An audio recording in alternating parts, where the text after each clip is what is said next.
Hello, everyone. I'm Parul Srivastava here from the 1947 Partition Archive.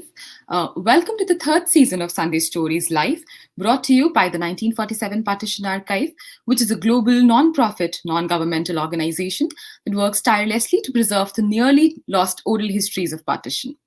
I'm excited to be hosting this season. As I said, this is the third season of Sunday Stories.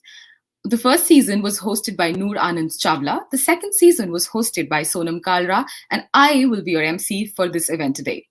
It's my pleasure to welcome you today to this episode where we will be conversing with the well-known journalist and author, Dr. Andrew Whitehead. His work focuses on South Asia, especially Kashmir and the partition of the subcontinent. As the name suggests, this event series will be taking place every Sunday, so please be sure to join us. If you wish to watch any of our episodes from the last two seasons, they are available on our Facebook and YouTube page under the video section. Sunday Stories is a series that will bring to you academics, scholars, oral historians, journalists, and people's personal stories of partition. This season's theme is Understanding Partition through Memory Studies, which is an academic field studying the use of memory as a tool for remembering the past. It emerged as a new and different way for scholars to think about past events at the end of the 20th century. So let me begin by telling you a little bit about myself. I am a PhD candidate in the Department of History at the University of Hyderabad in India. Currently, I'm a Fulbright Nehru Doctoral Research Fellow visiting the Department of History at the University of Massachusetts in Amherst. I've been involved with the 1947 Partition Archive since 2018.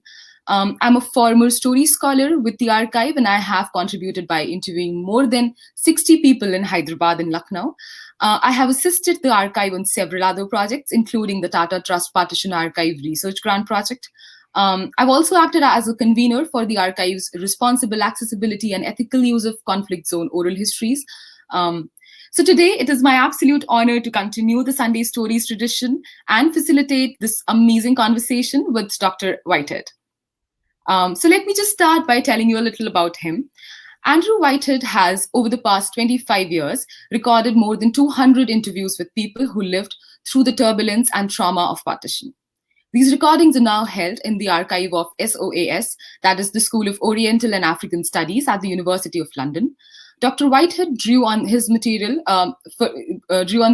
for his book, A Mission in Kashmir, published in 2007, which used oral history and archival material to look afresh at the inception of the Kashmir conflict in 1947 and 48.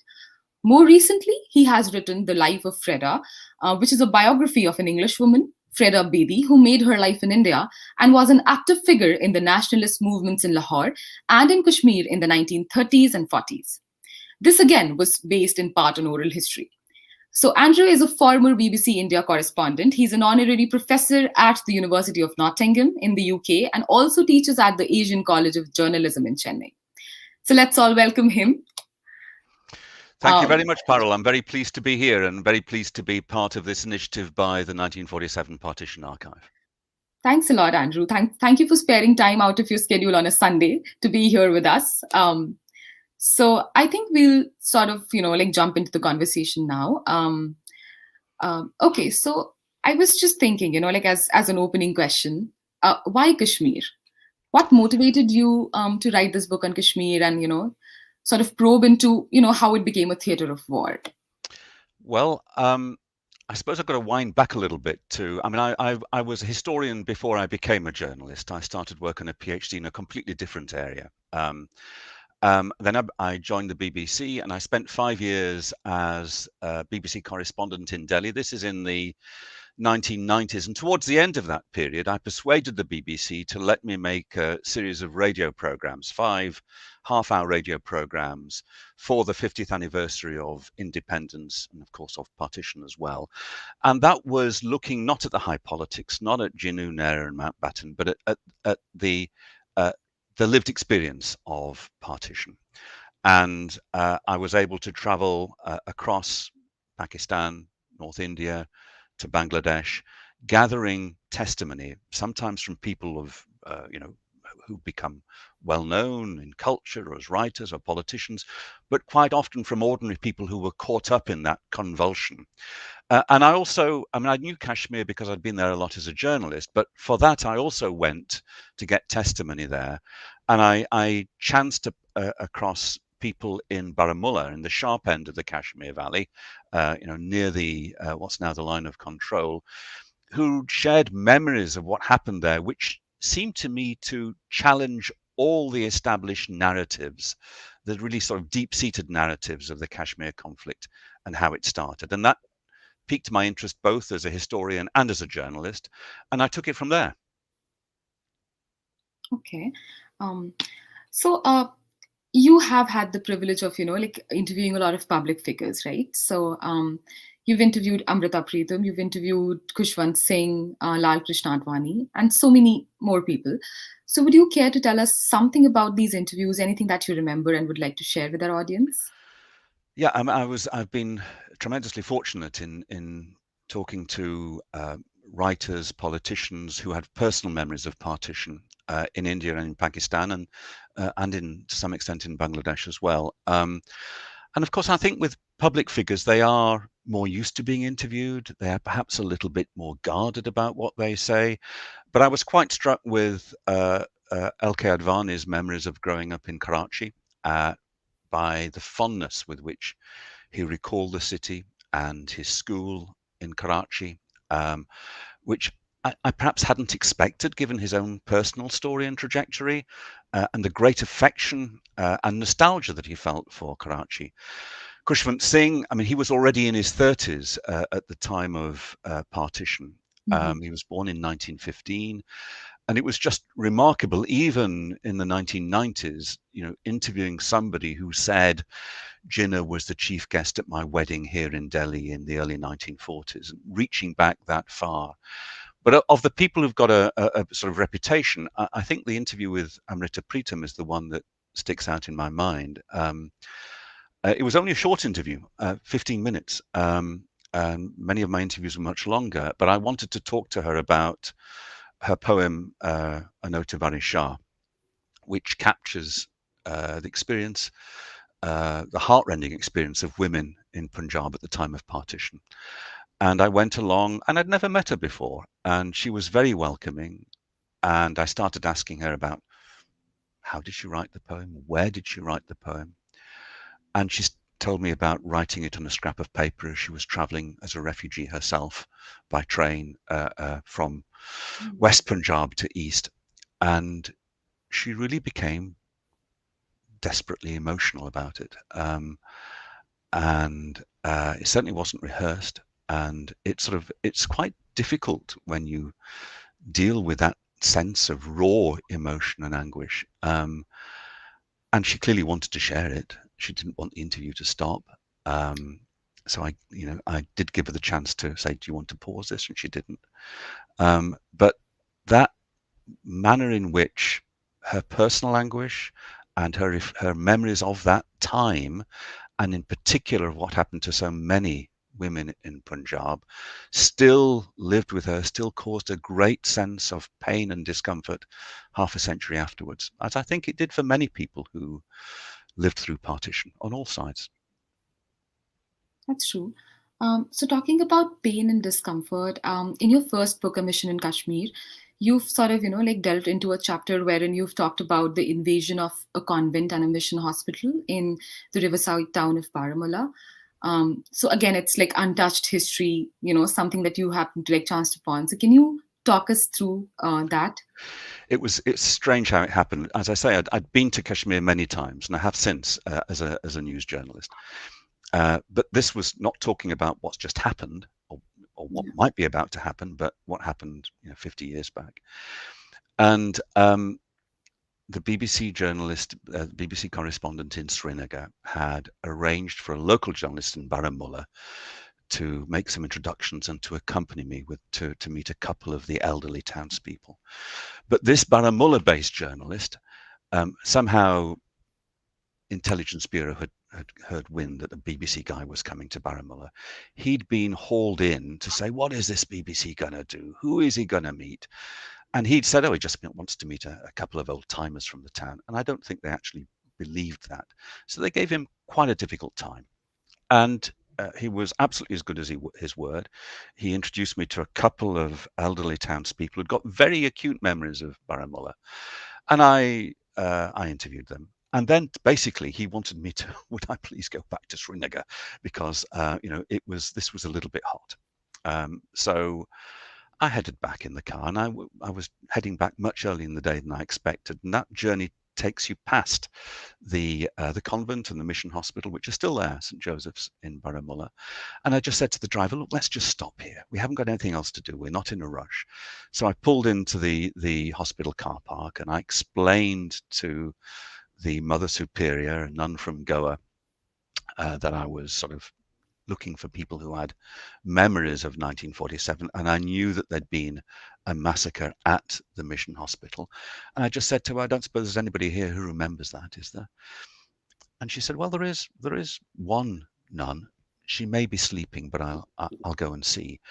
And a couple of minutes later, this very elderly Italian nun, Sister Emilia, who'd been based in Baramulla since 1933, came out, and in very fractured in English, she gave her account of what happened in Baramulla when the Lashkar, the tribal force from Pakistan, invaded the town in October 1947.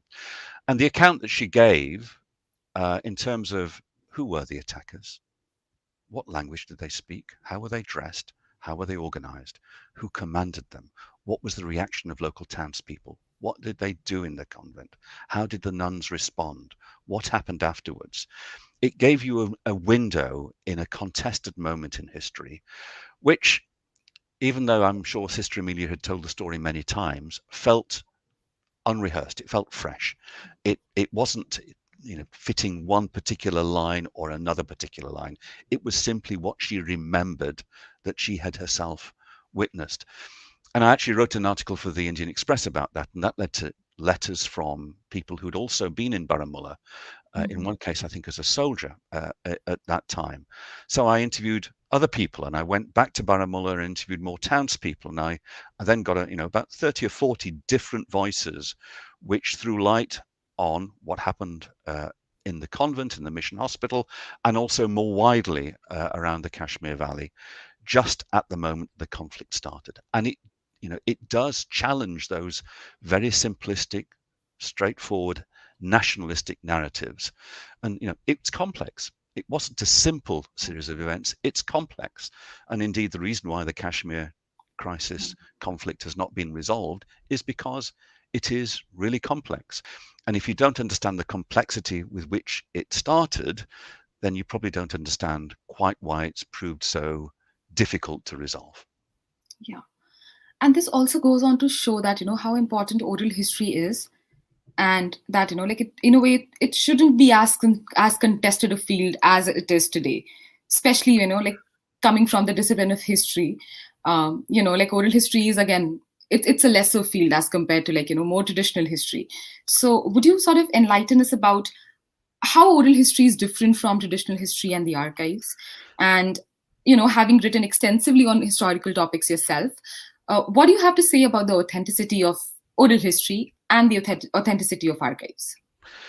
Well, oral history gives you access to testimony and narrative that you wouldn't otherwise be able to reach. So there's lots of lived experience which isn't set down in the official report, or isn't published in contemporary newspapers, or isn't in the memoirs of the great and the good. And I think it's really important, and I think there's a democratic imperative about recording that testimony and finding a way of valuing and honouring the experiences of ordinary people who got caught up in extraordinary events. And I think you can use oral history in a way which complements and supplements more conventional forms of historical source material, the conventional archive.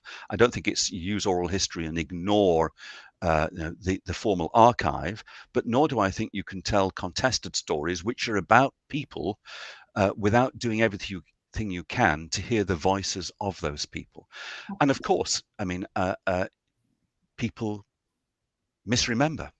That does happen. happens quite a lot. I mean, we can all think of memories that we have which we've discovered weren't absolutely reliable, we've misremembered. Or sometimes you pick up on a story and you hear it, and over the decades you think that's something that you witnessed when it's actually something that you heard about. And sometimes people have, they want to tell a story which reflects well on their family or their village or the community, and everybody settles on a narrative broadly which they can live with. So part of what the oral historian does is collect and then deposit, because of course if you collect oral history and then it just it fritters away, that's not of any great use to historians, which is why I think the 1947 Partition Archive is so valuable, because it collects and then it gathers, and the material is looked after and valued. But you have to then, you have to seek corroboration for some aspects of what you hear, and you have to also, I think, take a little bit of an instinctive view. How much reliance do you put on this? And that can be difficult. But oral history is no more unreliable than any other form of source material. So if you read government reports or letters from ministers, do you think they don't have an agenda? Do you think they don't sometimes misrepresent what they have, the truth, if there is such a thing as the truth? But I think that oral history is wonderfully democratic, both in terms of the testimony it gathers and, of course, allowing a much wider range of people to be citizen historians and to help to retrieve that testimony. Okay, so for those of you who are just joining, you're watching Sunday Stories Live with Dr. Andrew Whitehead. This is season 3, and my name is Parul Srivastava. So, Andrew, while we're on the topic of Kashmir, I was thinking if you could share with us, an interview experience which is sort of there in your mind till now, with our audience. Yeah, so in terms of Kashmir, one of the things that I was particularly struck by is a story which I stumbled across only because I was interviewing old-timers, and that is of the women's militia, a left-wing women's militia, set up in the Kashmir Valley late in 1947. And several dozen women, Muslims and Pandits, joined together, were trained by the Indian Army in how to use rifles and grenades, and they drilled in public. They were even inspected by Nehru. This is a photograph taken in the spring of 1948 of Nehru in Srinagar inspecting the women's militia. They never saw active service, but simply the fact that they mustered in force in the streets of Srinagar was both a sense, it represented a breach with the old princely order and the deference associated with it. They were allies of Sheikh Abdullah, who at that stage was very much pro-India. And they were also a self-defense force. They wanted to be able to protect their honor if Srinagar was invaded and ransacked, as Baramulla had been just earlier in that year. And it was a moment when some young Kashmiris felt that they had agency, they had political agency, they were shaping Kashmir's future, which I think over the decades is something that Kashmiris haven't often felt. So having access to that story and talking to half a dozen women who were members of that militia was something that I felt really quite, privileged in a sense, because, they were sharing memories which were very important to them. Most of them were teenagers at the time. And it was also, again, it was a hidden aspect of Kashmir. It didn't shape Kashmir's future, but it does show an aspect of what was happening in Kashmir at that time, which you don't find in the conventional histories because it doesn't suit any of the conventional narratives. And that's what oral history can do. It can challenge the established narrative. That's true. And just because it's not there in the traditional archives doesn't mean it did not happen. That's right. Absolutely right. Yeah. Exactly. Okay, so coming to your second book, Life of Freda, what drew you to write that book? And, how come you researched her? And how was your journey like, while writing the book? Well,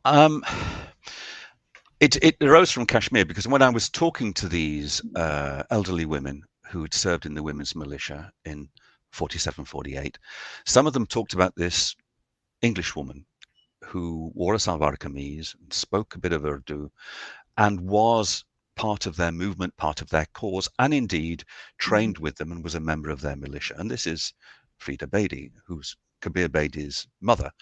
An Englishwoman who was a student in Oxford in the early 30s, met and married a Punjabi fellow student, came out to Lahore, and spent the rest of her life in India. And I suppose I was also intrigued because I'm not going to overstate this, but there were some analogies between her life and mine. So she's from the north of England. She went to a grammar school. She went to Oxford. She became engaged with India. She married an Indian. She brought up her family in India. She became very concerned about Kashmir. So all of those things, in a much lesser degree, are true to some extent of me. I mean, there's quite a lot that's different, of course, but nevertheless, there's quite a lot of points of similarity. Absolutely. I was having a chat with a publisher, and he had this idea for a series of biographies of Indians, but which challenged the idea of what it is to be Indian. And Frida Bedi, she's white, she's born in Derby in the English Midlands, she's English, but she made her life in India. She worked at one stage for the Indian government. She took an Indian passport. She embraced an Indian religion or a South Asian religion, Buddhism. So, she would see herself quite clearly, as an adult, as Indian. And that's what got me going on the journey. And then, discovering that the family had quite a rich cache of archives and coming across Wow. people who had memories of her, that just made it, you just felt an idea then actually could become a reality, that there was enough material to you're always worried, is there going to be enough to say? Actually, there was more than enough to say. And I think her life is not one of them. She's not famous, but her life is wonderfully interesting and in many ways surprising. I mean, she was jailed as an Indian nationalist by the British in Lahore in the early 1940s. There weren't many white women who had that sort of experience. Yeah. That's really fascinating to know. I mean, like who would have thought that something, an idea for a second book would come to you while you were, like still sort of researching for your first book, right? Yeah, that's right. I mean, it's sort of so if you want what this is Frida, by the way. This is the cover of the book. So you can see this photograph was taken in Lahore in the early 1940s. She's white, she's fair-haired, but she absolutely, when as soon as she married her husband, and it was another year before she actually set foot on Indian soil. They married in Oxford, but as soon as she married, she dressed in the Indian style, even in England, which was quite a comment, actually. This was quite something. So, late 1940s England, an English woman who's never been to India dresses in sari or salwar kameez. But that was, she felt that once she had married an Indian, she was Indian. And she had it was a romance, but it was also a political commitment. She felt that empire was wrong, that the indignities it inflicted on people of the countries ruled by empire were wrong. She had a strong moral sense as well as a political analysis, which said to her empire was evil. And it takes a lot of guts to sort of take a stand in those times, Yes, it did. She always stood out from the crowd. She never opted for the easy viewpoint or style of life. And I think she was also surrounded her best friends at college. One of them was a woman called Barbara Castle, who became certainly in the late 60s and 70s Britain's best-known woman politician and a left-wing socialist, a very left-wing Labour cabinet minister. And another one was Olive Shapley, who became quite a noted broadcaster, but who also had an Indian boyfriend. So there were quite a few of them who I think consciously rejected the establishment viewpoint. Yeah. So now that you've shown us the book, I'm really, excited about, like seeing what's there inside. So would you just read something from the book, Yeah, something that is sure. close to your heart? Yeah, Yeah, I will. And I'm going to read you just a little bit from the introduction. sure. So Frida's maiden name, by the way, was Frida Hulston. So that explains that particular reference. But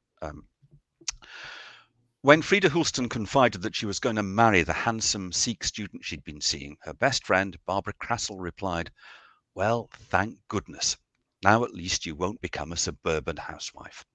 Frida's mother was exactly that, a housewife in the suburbs of Derby in the English Midlands.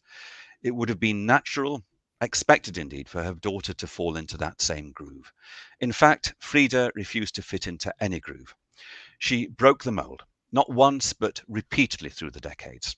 In a world where issues of identity, bound up in race, gender, religion, and nationality, loom so large, the manner in which she crossed those boundaries speaks directly to us today.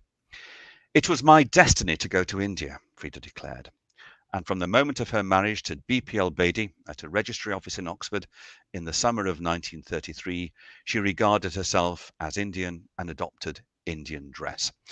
It would be another year or more before she set foot on Indian soil.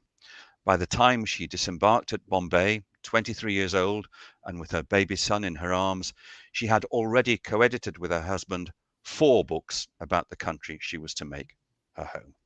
She lived for 2/3 of her life in India, adopted its national cause and customs, and took an Indian passport. She served a prison sentence in Lahore as part of Gandhi's protests against an imperial power which happened to be her motherland. She was an English champion of Indian nationalism. Frida Bedi delighted in confounding accepted definitions of identity. She could not easily be categorized and saw no reason why she should be. "One day she was standing in the Lahore post office buying stamps," said her publishers. "An American looked at her blue eyes and Punjabi dress, and his curiosity broke the bounds of formality. Walking up to her, he asked, 'Excuse me, are you English?' She smiled and said, 'I am, and am not.'" So, on that quizzical note, I'll leave it. Oh Thank you for yeah. that chance. I mean, now I really want to go back to your book and like get to know the entire story now. Yeah. Um, okay, so I just want to tell our audience to sort of start posting their questions in the comment section, because we have the Q&A coming up soon. And for those of you who've just joined, this is Sunday Stories with Dr. Andrew Whitehead. This is the 3rd season, and I'm Parul Srivastava. So, Andrew, I have one final question for you. It's something that I always wonder. So in academics, we see that a lot of people don't sort of openly share a lot of like their findings and research and books and everything. And you, on the contrary, you have a whole blog and everything is just out in the open. You've also shared a lot of oral histories of partition of the subcontinent, also a lot of oral histories from Kashmir. So how did you get this idea, and why did you do it? Um, the website has become a little bit of I mean, I think my family might say an obsession. It started because about 10 or 12 years ago, I think she regrets it now, my wife bought me as a Christmas present a few hours with a web designer, and he helped me to get the site going and told me how I could post things and how I could manage the site. And I thought that was rather wonderful, actually. And in terms of posting, my Kashmir book is entirely posted on my website. If you, I mean, it's, I suppose I'm in essence, I'm a journalist, and journalists want their material to be consumed. They want it to be watched or read or listened to. So it seemed to be natural that you would put stuff out there so people could access it. I mean, if you, yeah, if you're restricted to people who buy the book, I mean, please do buy the book. But if you're restricted to people who buy the book, you reach a few thousand people. If you're freely available online, you can reach many more people. And certainly with the interviews I did, I think clearly that the level of traffic that the site and the YouTube channel gets suggests there's interest there, and I'm delighted. Yeah, I'm careful about privacy issues and permissions and stuff yeah. like that, but I think in essence, if Hmm. if you can get stuff out there, do. And there's always sensitivities, and you've just got to think things through sometimes in terms of what you post, and is there clear consent, and everything like that. But the instinct has to be to share it, make it available. Yeah, that's true. Yeah. Because, like even in these traditional archives, it's sometimes very difficult to sort of, like find what you're looking for because of a lot of bureaucratic, issues and so many other issues that we all face. So, I mean, it's actually commendable that, like you're putting everything up online for, genuine, I mean, people with genuine research to just go online and, like have a look at the material. Yeah. I mean, I have one final question, which is again, like taking you back to where we started from. Um, how did you develop an interest in Kashmir? Well, when I turned up in Delhi in the summer of 1993 as a new BBC correspondent, Kashmir was the biggest story on the patch. It was the one that kept popping up, and I was always heading to Srinagar because there was some crisis or other, or there'd been a killing, or there was the Hazrat Bal siege, or there were Western tourists abducted, or whatever it was. So I got to know Kashmir that way. I mean, not a terribly comfortable way of getting to know a place, because you'd always be going there when there was tension. So the city would be closed. There was in any case a nighttime curfew. There wasn't a great deal of transparency on any side, really. But actually, it was when I started talking to elderly Kashmiris about their memories that I really felt particularly engaged in Kashmir and its story. And that's what propelled me on.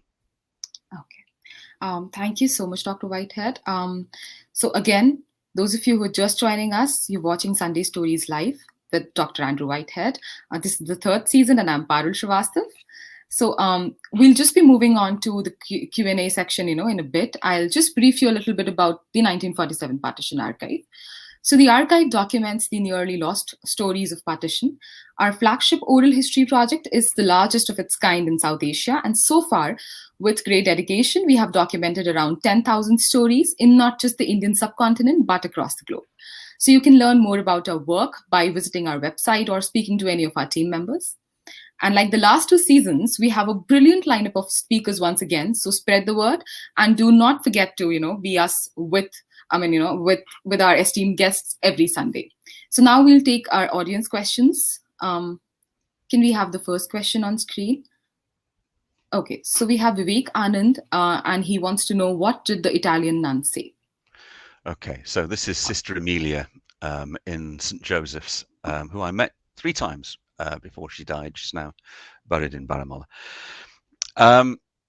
So she told me how in October 1947, the nuns knew that there was this Lashkar, this invasion force from what had just become Pakistan, approaching the town. But she didn't think they would be affected. She didn't think they were going to be bothered about a Catholic mission, that they wouldn't attack a hospital. So she gave a very vivid account of the sense of menace as these armed men approached, and then how they beat down the place. They raided the pharmacy. They took valuables from the patients, from the nuns. They even tried to extract a gold tooth from the mouth of one of the nuns. They killed one of the nuns. She saw one of her fellow nuns, dying in front of her. And in terms of who the attackers were, she said they didn't speak Urdu, and they certainly didn't speak Kashmiri, and they weren't in uniform.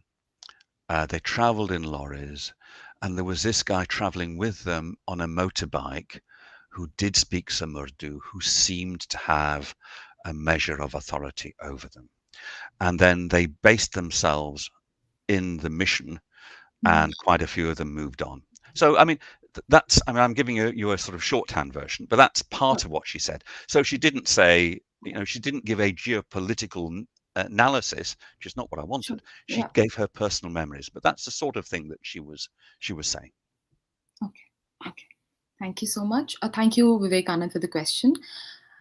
We have David here, who says, wonderful work. How do you deal with problems if, because of Okay, so because of translation, and do you retain the original language testimonies? So Yes, so I always seek to talk to people in the language in which they are most comfortable.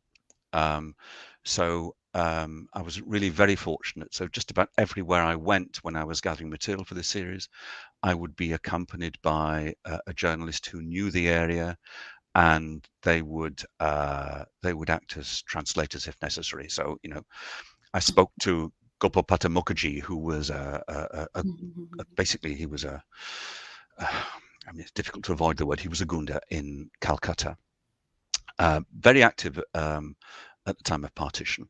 I mean, he spoke in Bengali, and the Calcutta-based journalist I was working with translated. So clearly, quite a few of the interviews were done in English, but I always think it's best to if people are speaking in their second or third language, they're going to be clearly likely to be a little less articulate than if they're speaking in their first language. So I always encourage people to speak in their first language. And do I retain the original language testimony in the recordings? Yes. Yes, I do. Wonderful. Thank you so much, David, for your question. Can we have the next question, please? Farooq Khan says, absolutely agree about the subjective position that writers of official history, which is often overlooked when it is compared to narratives collected through oral history. Yeah. Well, Farooq, I know from many years ago, and it's very nice to be in touch, Farooq, and thank you for tuning in today. And of course, I agree. I think that there is. I mean, oral history has become an established branch of historical inquiry, but I'm still worried about whether oral history is integrated into a broader historical narrative. So oral history can sometimes seem to be a sort of branch line off the main track. And I actually think the real value of oral history is not simply just recording testimony and saying this is what people remembered, but integrating that into a more conventional narrative, and using also there's other forms of personal testimony. So along with oral history, there's sometimes diaries, letters. Quite often there's something that I've relied quite a lot on, and a lot of people don't, but actually is contemporary journalism. So actually going back to, I mean, Kashmir in 1947, there were about 8 or 10 Delhi-based journalists who came up to Srinagar at the time of that crisis. They traveled around the valley. A lot of what they reported was first-hand observation. And again, that's not been given much weight in the way in which what you might call the mainstream historical narrative has been developed. So I think all sorts of forms of personal testimony. And I would add to that actually novels of partition. So, if you want to understand what happened in Lahore in 1947, then reading Bapsi Sidhwa's Ice Candy Man is a good way into it. It's a work of fiction. It's not testimony. And there are lots of problems, using fiction as source material for historical narrative. But I think if you close it off and say, I'm not going there, it's not factual, I think you're losing something. I think you're losing an opportunity to understand. Yeah. I mean, partition literature and cinema, they're really important to fill in the gaps that are there in, the narrative of partition otherwise. That's right. Absolutely. Yeah. So we have Gaurav Adhar, who's asking, what's the solution of the Kashmir problem? I wear two hats when I talk about Kashmir. One is as a historian and the other is as a journalist. And I don't think it is the purpose of either journalists or historians to come up with a solution to the Kashmir problem. All I can say is I hope that there is some sort of resolution of the issue, simply for the sake of the people who are living in the Kashmir Valley. But what that solution should be is not for me to say. Very well said. Yeah. Okay, we have Ahuja Teji, and she says, Dr. Whitehead, truly enjoyed your discussion. When US and allies left Afghanistan recently reminded me of how British left India, maybe 10 times worse, millions dead and millions refugees in their own land. What could have the British done in 1947 regarding Kashmir so that Kashmiris would not have suffered, which they are, they're suffering today, and they will continue to do so if the situation is not, amended. What do you have to say about that? Well, Britain is, to a significant degree, culpable for what happened at partition. I don't think there's any way that you can gainsay that. It was a hurried and botched end to Britain's presence in India, and by which I mean undivided India. So I'm not disputing that. What could Britain have done to avoid what happened in Kashmir? Well, so great was the rush to leave that actually Kashmir's status wasn't resolved by the time the handover of power came in mid-August 1947. It would have been nice to actually make sure that Kashmir's future had been resolved by then, and that I think would have, whatever it was, to be honest, it would have reduced the tension, and it would have probably avoided Kashmir being the scene of conflict and then war, because I mean India and Pakistan went to war within months of independence about and in Kashmir, and Kashmir has never quite known a lasting period of peace and stability. But again, I do come back to the point, I think historians and journalists have got different tasks, but those tasks do not include coming up with a solution to the Kashmir crisis. Yeah, I agree with that. Okay, so Nant Tandon has a question. Have you visited Pakistan administered Kashmir? Yes, I have. I've been there only once, compared to maybe 30 or 40 visits to the Kashmir Valley, but I have been to Muzaffarabad and to Chakoti, which is the Pakistan military position on the line of control. I found it hugely interesting. I was surprised how different it felt in many ways. So the Kashmir Valley is, I mean, it's a valley, but it's a broad, flat-bottomed valley surrounded by mountains. Of course, when the Jhelum then heads towards Muzaffarabad and beyond, it's basically a gorge. And culturally, it's different. So Kashmiri is not so widely spoken in Pakistan, Kashmir. It has a very different political culture there. But I mean, unavoidably, the people in Pakistan, Kashmir have a great sense of affinity with and concern about what is happening in the Kashmir Valley. So did you happen to do any interviews over there? I mean, So I interviewed Sadr Abdul Qayyum Khan, who various times was Prime Minister of, and I think he may have also been President of what Pakistan calls Azad Kashmir, and who in the summer of 1947 was one of the leaders of an uprising in Poonch, an uprising at that stage against the Maharaja. But I also interviewed other people in Pakistan, Kashmir, and I interviewed people about Kashmir in Islamabad as well. So yes, I've certainly heard various different viewpoints from Pakistanis and Pakistan Kashmiris about what happened in 47, 48, and indeed what's been happening more recently. Okay. And are these testimonies available on your website? They're not. They're available in the SOAS archive. Quite a lot. I think most of which has been digitized. When I mean, I haven't posted everything on my personal website simply because I posted the ones which I thought would have the greatest resonance. There are certainly some interviews from Pakistan there, and actually my interview with Sadr Abdul Qayyum Khan is online, yes, but not all of them are, no. Okay, wonderful. Yeah. Do we have more questions?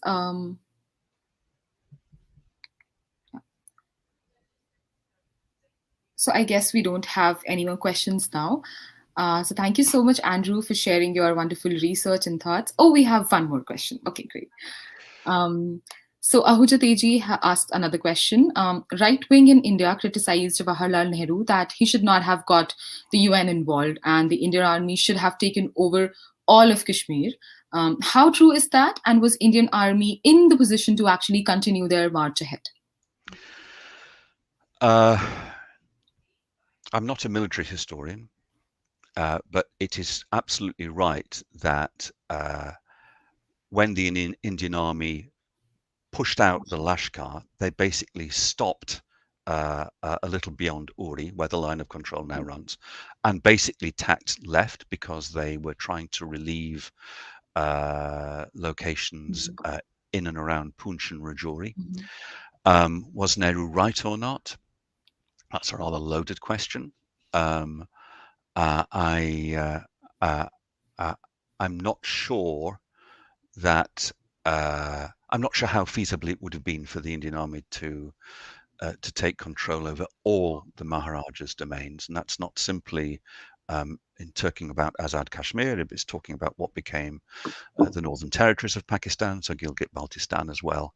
But it's a live issue, and I'm sort of reluctant to go into hypotheticals because I'm not sure it's the best place for historians to be. Okay. Thank you so much, Ahuja Teji, for your question. We have another question from Vivekanand. He's asking, can you share about the ethnic cleansing of Muslims from Jammu? One that is not often spoken about in popular discourse. So it's certainly true that there were grievous massacres of Muslims in Jammu in the aftermath of partition. And there was a great deal of population movement to both ways because Sialkot in West Punjab was only just the other side, about 10 miles the other side of the new Radcliffe Line, the international border between India and Pakistan. Whether you would want to call it ethnic cleansing, that's a debatable matter, but what certainly happened was a profound movement of people who felt that they had no option for their safety and security but to move across the new international border. And that happened in both directions, of course. Okay. Thank you so much, Vivekanand, for your question. We have another one from Gaurav Adhar. Do you think Taliban in Afghanistan can lead to more violence in Kashmir? I don't think my historical research on what happened in 47, 48 throws a sharp light on this. Look, I mean, I'm aware of the argument that a Taliban administration in Afghanistan could lead to more violence and instability in Indian Kashmir. I don't think we've seen anything as yet to bear it out. But I'm here as a historian of partition, so I think I'm reluctant to engage more in political analysis of where we are today. Fair enough. Yeah. Thank you, Gaurav, for your question. Salim Lodhi says, very good initiative. Thank you so much. Good. Thank you. Yeah, thanks a lot. Asad Faisal Faruqi says, wonderful discussion. Thanks a lot. Asad? I'll tell you, if I can just add one thing, Parul, if I may. I mean, of all the interviews that I did, one thing that is available on my website and YouTube, and it's of all. This is not about Kashmir, but it is about partition. Is the mother of a friend who I interviewed, a Parsi woman who lived in Connaught Place, who had worked in 1947 as a medical volunteer at Lady Hardinge College, and part of her job was meeting the refugee trains that came in from Punjab.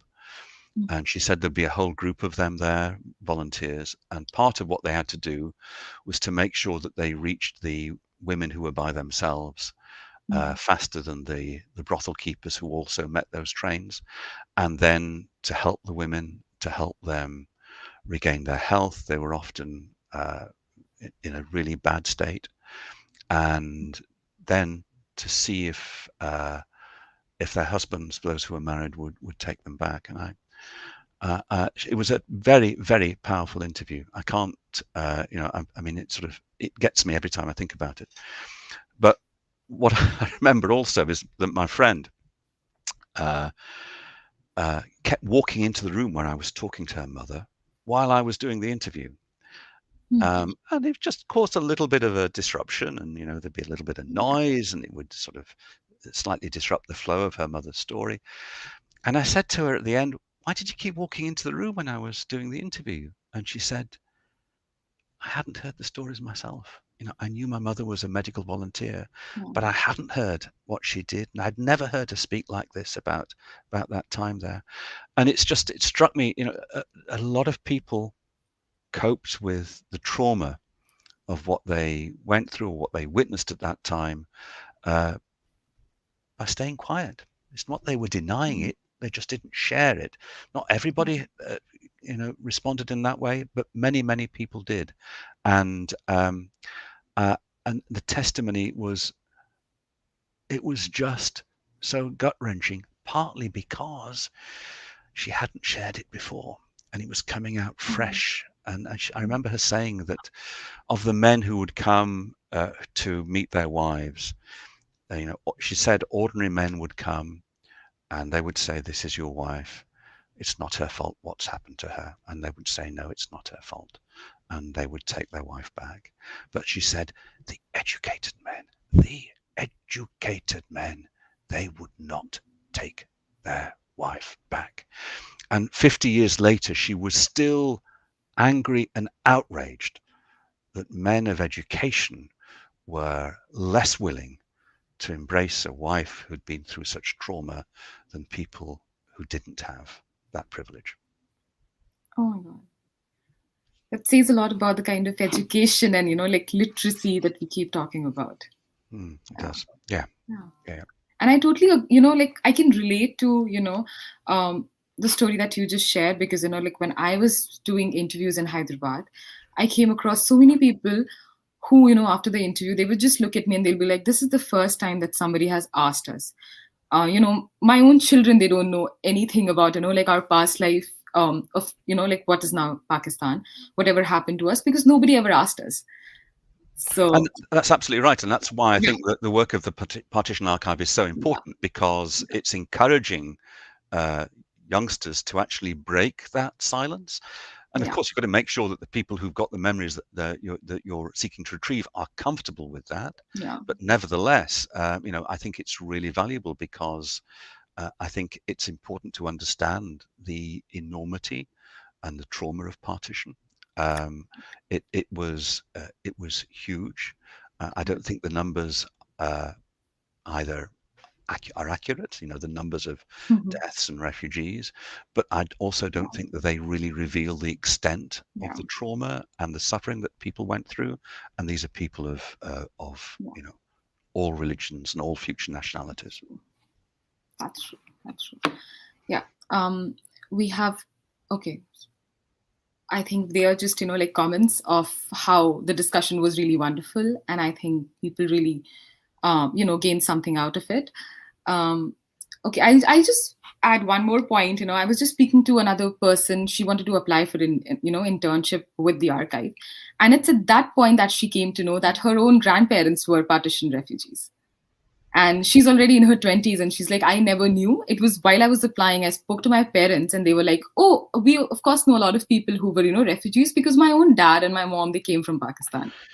Yeah, and that's I'm sure that's true of so many people. And I just think, in terms of my own life, my parents are from the UK. They didn't spend any time at all in India. But did I talk to my father about his wartime service during World War II? No, I didn't really. And I just think that was I'm failing on my part. And that's almost, I'm so cross with myself, because my father was living until 6 or 7 years ago. I was practicing oral history. Did I think of actually taking recording the history of my own father?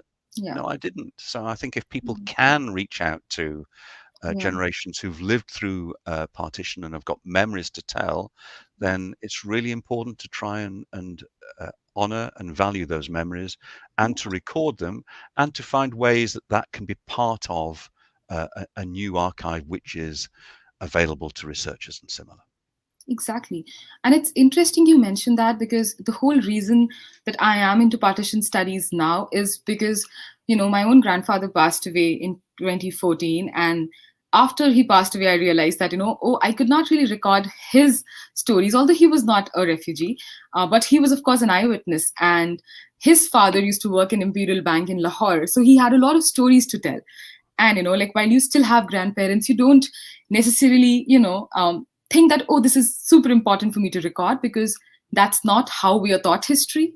We are not taught to sort of value, our grandparents' narratives and, things like that. So, even I feel very bad that I missed upon the chance of recording his oral history. And that sort of pushed me into this field. Yeah. Yeah. Well, I mean, I'm glad that it has propelled you in this direction, and I look forward to seeing Yeah. the fruits of your own research. And of course, Yeah. there's also other things. So, Anshul Yeah. Malhotra's book, Remnants of Partition, which is about the artifacts that people carried with Mhm. them as they moved, Yeah. from one side of Punjab from the other, or one side of Bengal to the other. And Yeah. they again tell stories of, what was really important to people's Mhm. sense of identity. How did they keep a memory of a previous life, a previous sense of community? So I think all that is sort of, and that's work that has been published in the last few years. Yeah. So even though it is now almost 75 years after partition, you can still find ways of tapping into what happened there Yeah. through the memories, the family memories, the artifacts, the way in which partition has been memorialized within families and Yeah. communities. All of them throw a light on actually the experience of partition in Yeah. 47. Absolutely. And I think we have some comments, from the audience who also feel that, like they haven't spoken to their grandparents about their experiences in 1947.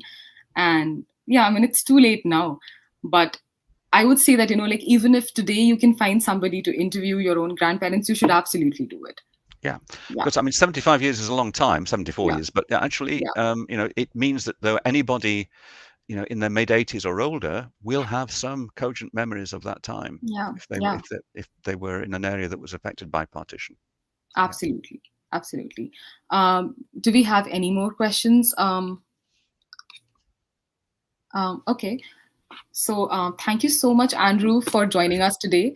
And I mean, the 1947 Partition Archive is just absolutely grateful that people like you, spare time for us and our audience and, help us understand the process of partition from different angles. And, like, yeah, yeah.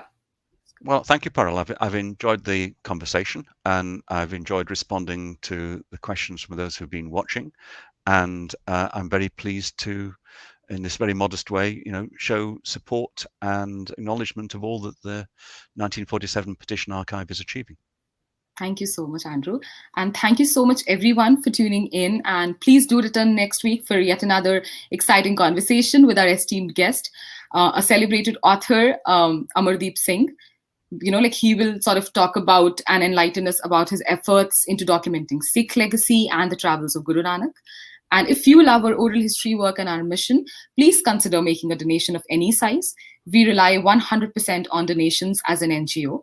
And in some countries, the donations are tax free. The links are in the description to this video. Thank you so much and have a great night ahead.